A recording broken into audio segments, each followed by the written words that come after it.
ዛሬ ይህን የመሰለ በጣም የሚያምር ቆንጆ ስፖንጅ የሆነ ዳቦ አብረን እንሰራለን። ሰላም ጤና ይስጥልኝ ውድና የተከበራችሁ ቤተሰቦች እንዴት ናችሁ? እግዚአብሔር ይመስገን በጣም ሰላም ነኝ። ይህንን የሚመስል በጣም የሚያምር ዳቦ አብረን እንሰራዋለን። በጣም ቀላል ነው። ቪዲዮውን እስከ መጨረሻው እዚህ ጋር የሚያስፈልገን አንድ ኩብ ለብ ያለ ወተት ፍሬሽ ነው የተጠቀምኩት። እንዲሁም 2 የሾርባ ማንኪያ ካሜራ ጨምራለሁኝ። 2 የሻይ ማንኪያ ስኳር ጨምራለሁ። እንዲሁም 1 ኩብ የሻይ ቢያላ ማለት ነው። እሱን ዘይት ጨምራለሁ። ዘይት አዲ ዘይቱንም መጨመር ትችላላችሁ። 2 እንቁላል ጨምራለሁኝ። እናንተ እንቁላሉን እንደ ፍላጎታችሁ ነው ማለት ነው። አንዱን አስፈር ጨምራችሁ አንዱን ደግሞ ካምል መጨመርም ትችላላችሁ። እንቁላል ስለጨመርኩኝ ቫኒሊያ ትንሽ ጨምራለሁኝ 1 የሻይ ማንኪያ የሚሆን እሱን በደንብ አድርጌ እመተዋለሁ ማለት ነው። የእውነት ነው ምላችሁ ትወዱታላችሁ። እስከ መጨረሻው እዩት። ደግሞ ለቤቴም አዲስ የሆናችሁ ሰብስክራይብ አድርጉ። እንደዚህ በደንብ አድርገን እንመተዋለን። በደንብ አድርገን ከመታን ካዘጋጀን በኋላ የተጠቀምኩት እኔ ጥሄነል ኮይት የሚሉትን ይሄንን ዱቄት የተጠቀምኩት 1 ኪሎ ነው። ካምሉን እሱን ሁሉንም ነው የምጠቀመው። እናንተ እንደ ፍላጎታችሁ አነስ ያለ መጋገር ከፈለጋችሁ እየቀነሳችሁ ማለት ነው። እኔ እንደጨመርኩት ግማሽ እያደረጋችሁ ለምሳሌ ግማሽ ኪሎ የምትሰሩ ከሆነ የጨመርኩትን ያህል ሳትጨምሩ ግማሽ እያደረጋችሁ መጨመር ትችላላችሁ። ሁሉንም 1 ኪሎ የተጠቀምኩት እኔ አንዴ በደንብ አድርገን እናቦካዋለን። እኔ ትንሽ እንትኑ አንሶኛል የጨመርኩት ወተት ስላነሰኝ ወተት እየጨመርኩኝ በወተት አቦካዋለሁ። ወተት ከሌላችሁ እናንተ በውሃ ማብካት ትችላላችሁ፣ ምንም ችግር የለውም። እኔ ግን ሁሉንም በወተት ብቻ ነው ያቦካሁት ማለት ነው። ውሃ አልጨመርኩም። በደንብ ሆኖ መታሸት ይፈልጋል። በደንብ አድርጋችሁ እሽታ አድርጋችሁ አብኩት። በጣም ቀላል ነው። በጣም አሪፍ ነው። ጨው ረስቼ ነበረ፣ ጨው ጨመርኩኝ አሁን ማለት ነው። ትንሽ እዛ ላይ እንትን ለማለት ስላስቸገረኝ እዚህ ላይ አውርጄ በደንብ አድርጌ በሁለት እጄ አሸዋለሁኝ። እናንተ የሊጥ ማብኪያ ካላችሁ በዛም መጠቀም ትችላላችሁ ማለት ነው። እንደዚህ በደንብ እሽት አድርጉት። ምክንያቱም በኋላ ላይ ዳቦ እንዴት ቆንጆ እንደሚሆን ታውታላችሁ ማለት ነው። እንደዚህ በደንብ እሽት ስታደርጉት በጣም አሪፍ በጣም ቆንጆ የሆነ ዳቦ ነው የሚሆነው። የበለጠ እያሻችሁት በሄዳችሁት ቁጥር ዳቦ እያማረ ነው የሚሄደው ማለት ነው። እና እሽት አድርጋችሁ በዚህ መልኩ እናስቀምጠዋለን። እዚህ ትንሽ ዘይት ጨምሬበታለሁ ከታች እንዳይይዝ ማለት ነው። እንደዚህ በደንብ አድርጌ አብኩቸዋለሁኝ። ኩፍ እስከሚል ድረስ እንጠብቀዋለን ለ1 ሰዓት። እንደ አካባቢያችሁ አየር ሁኔታ ይወስነዋል ማለት ነው። እኔ 1 ሰዓት ፈጅቶብኛል፣ ግማሽ ሰዓትም ሊፈጅ ይችላል ማለት ነው። እና ኩፍ እስከሚል ድረስ አብረን እንጠብቃለን። ከ1 ሰዓት በኋላ ይህንን ይመስላል። በጣም ቆንጆ ሆኖ አሪፍ ሆኖ ቦክቶልኛል እንደምታዩት ማለት ነው። በጣም ቆንጆ ነው። እሺ እዚህ ላይ ያው ከታች እንትን እንዳይይዝብን ዱቄት ትንሽ እንጨምርና እንደምታዩት በደንብ አድርገን እንትን እንለዋለን እንዳምጠዋለን ማለት ነው። እንዴት እንደምንሰራው ይሄ ለየት ያለ ስለሆነ በደንብ እዩኝ ማለት ነው። ትንሽ የኔ ሊጡ በርከት ያለ ስለሆነ እንትኗ ደግሞ ከታች ያለችው አንሳኛለች። ተለቅ ባለቃ ቢሆን በጣም አሪፍ ነበረ፣ ግን ደግሞ ምንም ችግር የለውም። እንደዚህ በደንብ አድርገን እንዳምጠዋለን። በጣም ባይሳሳ ችግር የለውም። ስስት ቢልም ደግሞ ምንም ችግር የለውም ማለት ነው። ያው እኔ እቃዋ ትንሽ አንሳኛለች፣ ሊጡ ትንሽ በርከት ብሏል። ቢሆንም ደግሞ ችግር የለውም። እንደዚህ እናደርግና በደንብ አድርገን ልክ ሲነቦን እንደምንጋግረው እንደዚህ እንትን ካልን በኋላ ከዳመጥን በኋላ የገበታ ቅቤ ሁሉንም እቀባዋለሁ።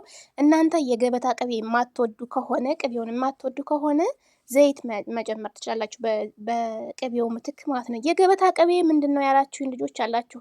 የገበታ ቅቤ ማለት ለምግብ የተዘጋጀ ነው። ምንም አይነት ቅመም ምናምን የሌለበት ንጹህ ማለት ለጋ ቅቤ ማለት ነው። እና ምንም ነገር የለውም። ለምግብነት ብቻ ነው የሚያገለግለው ማለት ነው።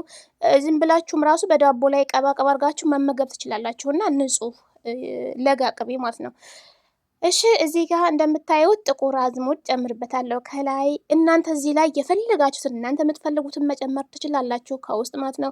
ኒውትላ መጨመር ትችላላችሁ፣ እንዲሁም ደግሞ ቸኮሌት ምናምን የፈለጋችሁትን ከውስጥ የምትፈልጉት እናንተ የምትወዱትን ነገር መጨመር ትችላላችሁ። እንደዚህ እንጠቀልለዋለን ማለት ነው።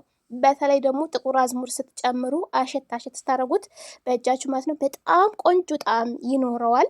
እንደዚህ አድርገን እንጠቀልለዋለን። እንደዚህ ትንሽ ወፍሮብኛል እንዳልኳችሁ እቃዋ አንሳኛለች፣ ግን ደግሞ ችግር የለውም። እንደዚህ እናደርገውና እንጠቀልለዋለን ማለት ነው። ከወዲኛው በኩል ያለውን ከስር እናስገባዋለን፣ በኋላ ላይ እንዳይፈታብን ማለት ነው። መልሰን እንዳምጠዋለን። ይሄን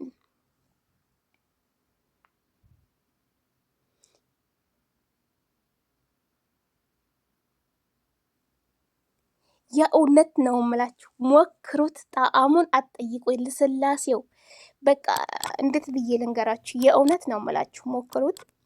እዚህ ላይ ከታችን ትንሽ ዶቄት አላደረኩም። ዶቄት ብታረጉበት እንደኔ እንደዚህ አያስቸግራችሁም። ዶቄት አድርጉበት እሺ ውዶቼ፣ እንደዚህ ማለት ነው። እንደዚህ እናደርገውና እንዳምጠዋለን። እንዳይለቅባችሁ በደንብ አድርጋችሁ እንትን አያይዙት፣ የጠቀለላችሁትን ማለት ነው።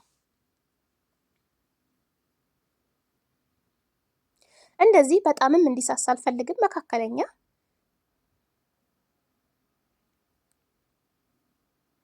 መካከለኛ አድርገን እንደምጠዋለን ማለት ነው።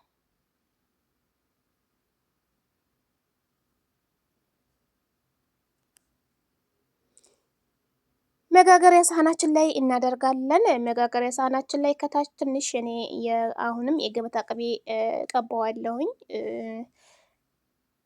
እንዲሁም ደግሞ ዘይትን መቀባት ትችላላችሁ።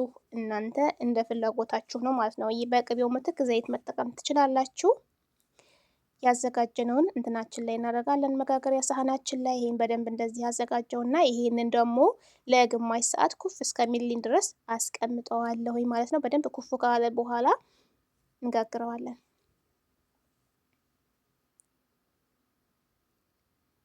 ሰብስክራይብ አድርጉ ውዶቼ። ሰብስክራይብ ስታደርጉ የደወል ምልክቷን ኦል የምትለዋን መጫን አትርሱ። አዳዲስ ቪዲዮዎች ወደ እናንተ በምጭንበት ሰዓት እንዲደርሳችሁ ማለት ነው። እንዲሁም ደግሞ ነባር ቤተሰቦቼ ላይክ ሼር እያረጋችሁ ላይክ ብታረጉት ለኔ ይጠቅመኛል። ላይክ አድርጉት። ከወደዳችሁት ደግሞ ሼር አድርጉልኝ። ሀሳብ አስተያየታችሁንም ኮሜንት ላይ አስቀምጡልኝ። ይሄንን ለግማሽ ሰዓት አስቀምጧለሁ እንደዚህ ትንሽ ኩፍ እስከሚል ድረስ ማለት ነው። እዚህ ጋር ከላይ ለምቀባው የእንቁላሉን ቢጫውን ፓርት ተጠቀምኩት፣ ነጩን አውጥቼዋለሁኝ። ትንሽ ወተት ጨምርበትና በወተቱ ምትክ ደግሞ ከል መጨመር ትችላላችሁ። እኔ ወተትን የጨመርኩበት በደንብ አድርጌ አዋህደዋለሁ። እንደዚህ ከላይ እንቀባዋለን። ምናልባት እንቁላል እናንተ የማትወዱ ከሆነ እንቁላሉን ትታችሁ ወተትና ንስካፌ ጨምራችሁ አንድ ላይ አደባልቃችሁ መቀባት ትችላላችሁ። እንደምትመለከቱ ኩፍ ብሎልኛል። ከግማሽ ሰዓት በኋላ በደንብ አድርጌ ከላይ እንቁላል ቀባዋለሁኝ ማለት ነው።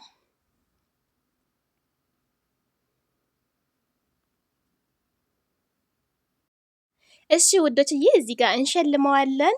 ይሄንን ፓርት ግን እናንተ ማለት ትችላላችሁ፣ ችግር የለውም። ግን ደግሞ እስኪ እኔን እንደ አምባሻ ትንሽ አምባሻም አይባልም፣ ለምን ወፍራም ነው የኔ ዳቦ ማለት ነው። እንደ አምባሻ ግን የፈለኩት እንደ አምባሻ እንዲሆን ስለፈለኩኝ እሸልመዋለሁ ማለት ነው።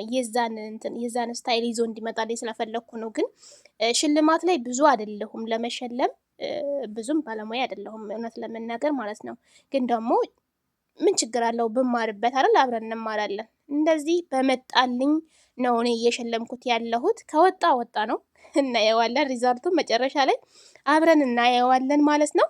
ግን እስኪ ማን ነው ትዝታ ያለበት? በተለይ ገጠር ላይ ዶቄት አድርገው ሽልም ዳቦ ጋግረው የእናቶቻችን ሽልም ዳቦ ደግሞ ወደ ከተማ ስትሄዱ ደግሞ አምባሻ በተለይ ወደ ትግሬዎች አካባቢ ላይ የአምባሻ ዳቦ አለ። ግን ደግሞ በእኛ አካባቢ ደግሞ ሽልም ዳቦ ነው የሚባለው። እና ልዩነት ካለው እስኪ ልዩነቱን ንገሩኝ። ይህን ይመስላል። በጣም ቆንጆ በጣም የሚያምር ዳቦ ሆኖልኛል። በነገራችን ላይ እንደምታዩት ማለት ነው። ሽልሙም በደንብ ባያስታውቅም ግን ደግሞ አሪፍ ነው፣ ቆንጆ ነው። ምንም አልልም። ቆንጆ ነው ማለት ነው። በዚህ መልኩ ይሄን የሚመስል በጣም የሚያምር በጣም ቆንጆ በጣም አሪፍ በጣም የሚጣፍጥ ዳቦ ሰርቻለሁኝ። ስሩትና ሞክሩት። ዋናው ነገር ጣዕሙ ላይ ነው አይደል እንዴ? ስለዚህ ሰርታችሁ ሞክሩት። በጣም ልስልስ ያለ ነው። ስፖንጅ በቃ ስትቆርሱት ራሱ ማለት ነው በራሱ ጊዜ ትርትር እያለ ነው የሚሄደው። እንደምታዩት ውስጡን እንደምታዩት ነው። በቃ ምን ልበላችሁ፣ የእውነት እኔ ራሴ ማመን አቅቶኛል ማለት ነው። ልስላሴው በዛ ላይ ደግሞ ጥፍጥናው፣ በተለይ ይሄ ያረኩት ጥቁር አዝሙድ በጣም ቆንጆ አሪፍ እንዲሆን አድርጎታል። እና ይሄንን የሚመስል በጣም የሚጣፍጥ በጣም ቆንጆ የሆነ ዳቦ ሰርቻለሁኝ። ሰርታችሁ ሞክሩት። ጥያቄን ደግሞ አዳምጣችሁ ኮሜንት ላይ አስቀምጡልኝ። ለቤት አዲስ የሆናችሁ ሰብስክራይብ እያረጋችሁ ቤተሰቡ ነው። እንዲሁም ደግሞ ነባር ቤተሰቦች ላይክ ሼር እያረጋችሁ አበረታቱኝ። የዛሬው ቪዲዮ ትንሽ ረዘም ያለ ነው። እኔ ረዘም ያለ ቪዲዮ አልወድም፣ ግን ደግሞ በደንብ እንድታዩት ስለፈለኩኝ ነው ማለት ነው። እስከ መጨረሻው ከታች ያለው እንደምታዩት በጣም የሚያምር ዳቦ ነው። የዛሬው ቪዲዮ ይሄን ይመስላል። በሌላ ቪዲዮ እስክንገናኝ ባይ ባይ።